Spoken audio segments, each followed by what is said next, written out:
Elon Musk diz estar preocupado em manter a Tesla fora da falência. Essa notícia chamou a atenção de muita gente no mundo inteiro.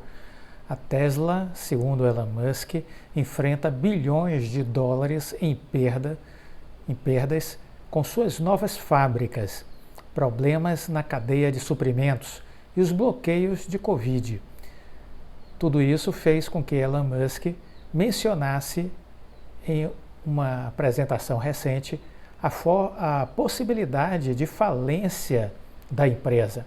Os últimos 2 anos, disse ele, foram um pesadelo absoluto de interrupções na cadeia de suprimentos, uma coisa após a outra, disse ele em entrevista a um grupo de proprietários da Tesla. Ainda não estamos fora desse turbilhão. Nossa maior preocupação é como manter as fábricas operando para que possamos pagar as pessoas e não falir. Então, veja o quão grave tem sido as consequências do Covid. Sim, estamos aí não falando da questão objetiva da contaminação de pessoas e de morte de pessoas. Estamos falando em problemas ocasionados nas cadeias de suprimentos, nas cadeias de produção global. É isso que estamos falando. Em particular, essa última pernada de alta de contaminação da Omicron lá na China. A China ficou quase que 60 dias fechada lá em Xangai. Xangai praticamente ficou 45, 50 dias fechado, né? Entre ali, período ali de março, abril, até agora recentemente, início de junho, quando começou a se reabrir. O porto de Xangai é o maior porto hoje de distribuição de cargas do mundo, E navios que levavam algumas horas para atracar e desatracar, precisaram fazer quarentena.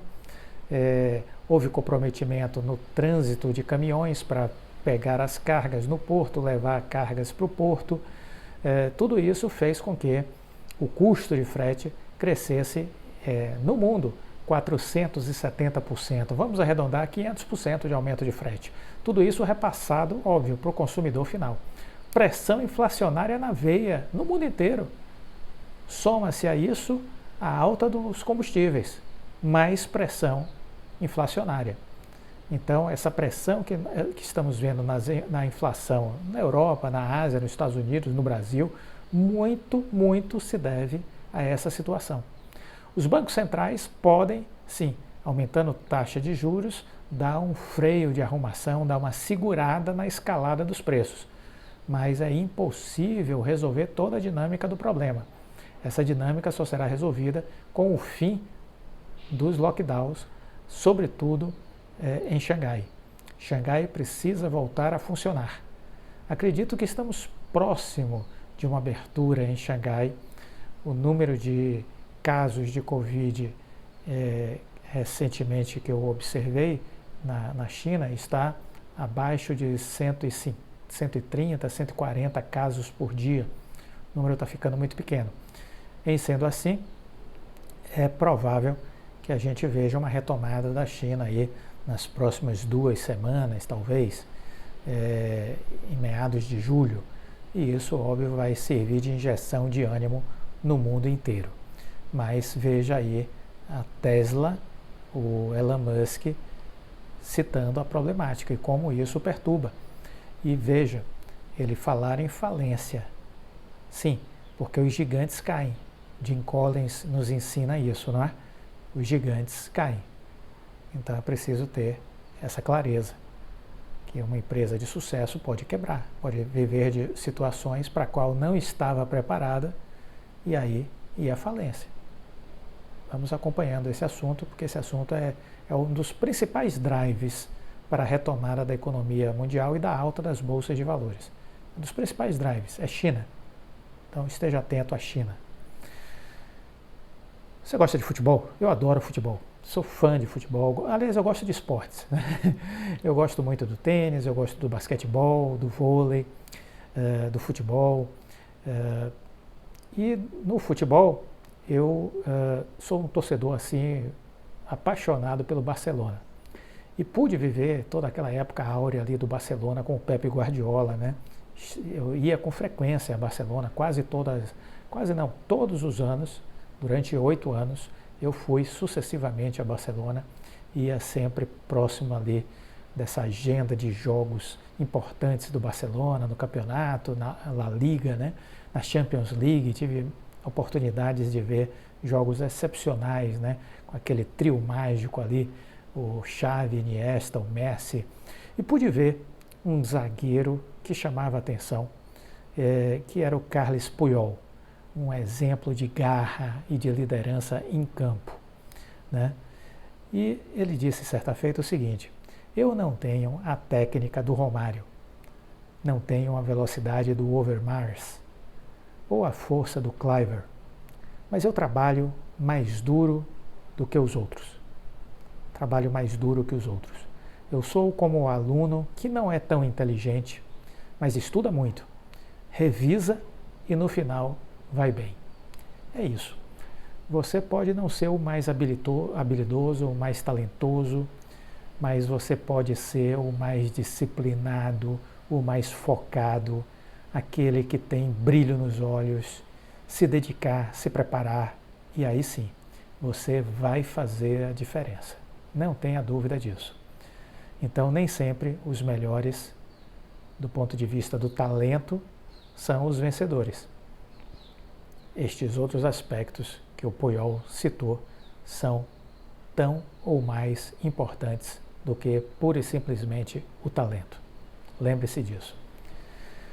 Bom, eu queria aproveitar fazer alguns comentários aqui em relação a mensagens que eu recebi. O Danilo, ele me mandou uma mensagem dizendo assim: inacreditável um país como o nosso, com a força de trabalho e recursos que tem à disposição, ter um PIB que é menor do que o valor de mercado de uma única empresa. Eu tinha feito uma comparação do PIB do Brasil versus o valor de mercado da Apple.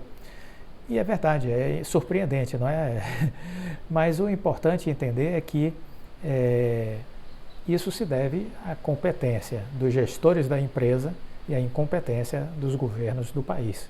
Simples de entender. Jason Baterias também disse: é triste ver um país desse tamanho, com o povo trabalhador, com a mega agricultura, pecuária que temos, fora os minérios, o petróleo e muito mais, valer menos que uma única empresa. Os políticos acabaram com a nossa nação.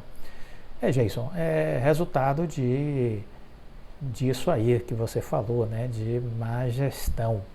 Do outro lado, resultado de boa gestão. A Apple teve um presidente espetacular que jogou a empresa lá nas alturas, o Steve Jobs, faleceu, mas escolheu o seu sucessor, Tim Cook, que tem feito também coisas extraordinárias. Então, boas gestões jogam as empresas nas alturas, más gestões jogam as empresas no fundo do poço. Isso explica por que a Oi já foi uma das 5 maiores empresas do Brasil e quase faliu, teve que entrar em recuperação judicial. É isso. Gestão. Para os governos, a mesma leitura. Países que estão muito bem são países bem administrados. Países que estão mal, países mal administrados. Simples. Simples de entender. Valmir Lopes. Entrei na Bolsa sem experiência e graças ao seu conhecimento, hoje me sinto bem mais tranquilo em investir. A mentoria que eu fiz com você foi um dos melhores investimentos que eu poderia ter feito na minha vida, sem falar do seu canal, que nos agrega muito conhecimento. Eu só tenho a agradecer. De tantos canais no YouTube, a minha sorte foi ter encontrado o seu, que o foco é agregar e ajudar as pessoas de forma séria e responsável. Gratidão. Valmir, muito obrigado pelo seu depoimento, pelo seu testemunho. Valmir, que é um inscrito aqui do canal, fiel, aqui nos acompanha já há um bom tempo e inscrito no nosso programa de mentoria, né? E que ele diz aqui que foi um dos melhores investimentos que ele poderia fazer na vida dele, foi fazer exatamente a nossa mentoria. E bacana o seu testemunho, o seu depoimento, porque, primeiro, você está dizendo que fez diferença para você, e isso é muito legal, saber que pude fazer essa diferença.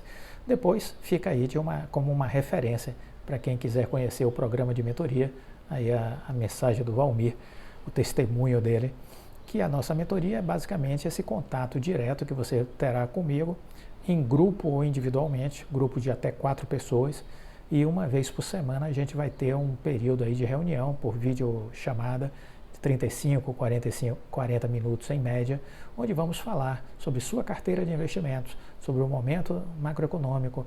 Eu vou procurar passar para vocês as minhas experiências, trocar ideias, construir estratégias junto com você, e assim acredito que você poderá, devidamente orientado, assessorado, performar melhor, sobretudo mantendo o equilíbrio emocional, fazendo boas escolhas, entendendo os pontos de entrada e de saída, e assim ter estratégias mais assertivas, mais exitosas na Bolsa de Valores.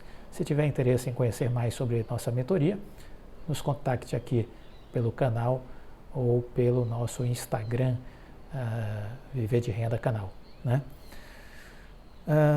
Queria também comentar uma frase interessantíssima do atleta norte-americano Frank Clark. Ele disse assim: se você encontrar um caminho sem obstáculos, ele provavelmente não vai levar a lugar algum. Então, os obstáculos fazem parte dos caminhos que nos levam a lugares interessantes. Aprendam isso. Vamos comentar a respeito de uma matéria que saiu na CNN e que ela é importante para uma reflexão. Vamos começar a falar um pouco dessa matéria. Cotada abaixo de R$1 há mais de 5 meses, a Oi tenta evitar medida exigida pela B3. A empresa passa por recuperação judicial, mas conseguiu extensão para negociar abaixo do valor mínimo exigido pela Bolsa. Matéria da CNN Brasil Business, né? Agora de junho, né? Final de junho saiu essa matéria. A Oi passa desde 2016 por um processo de recuperação judicial que vem prejudicando o desempenho das ações da empresa na Bolsa.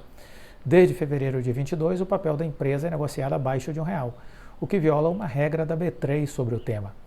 Ana Lúcia Pereira, superintendente de listagem e supervisão de emissores da B3, explica que a empresa determina que toda ação deve ser negociada,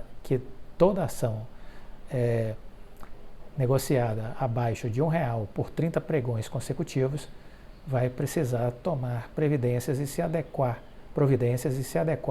às regras da Bolsa de Valores. Ou seja, vai precisar realizar o agrupamento de ações, o que vai permitir a valorização da mesma.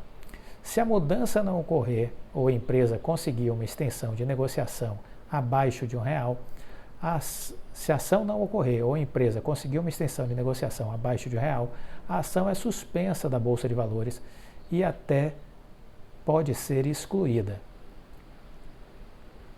Então, se a mudança não ocorrer ou a empresa não conseguir, eles botaram aqui conseguir, mas está errado, ou a empresa não conseguir uma extensão de negociação abaixo de R$1, a ação vai ser suspensa da Bolsa de Valores e pode ser até excluída. No caso da Oi, a empresa já teve 2 permissões especiais da B3 para ter a cotação abaixo de R$1 por um período. Em fevereiro, a extensão valeu até 19 de julho. Em 31 de maio, recebeu permissão para manter a operação abaixo de R$1 por mais 30 dias, até 1º de julho. A partir de 1º de julho. Segundo a regra, o importante entender é o seguinte, é que manter a cotação das ações acima de determinado valor, de modo a evitar que oscilações irrisórias em centavos representem percentuais elevados é muito importante para a operação dos papéis em bolsa de valores. Uma ação cotada a R$20, que tenha tido uma alta de 0,01%, subiria 0,05%. Uma alta de R$0,01 subiria 0,05%. Já um papel cotado a 10 centavos teria uma alta de 10% com a mesma variação. Um valor mobiliário sujeito a oscilações percentualmente elevadas e, portanto, com alta volatilidade, está associado à atração de investidores de perfil especulativo, que negociam valores mobiliários sem embasamento nos fundamentos econômicos da empresa. Vamos continuar falando sobre isso no próximo vídeo. Se está gostando, deixa o like, compartilhe com os amigos, fique com Deus e até a próxima.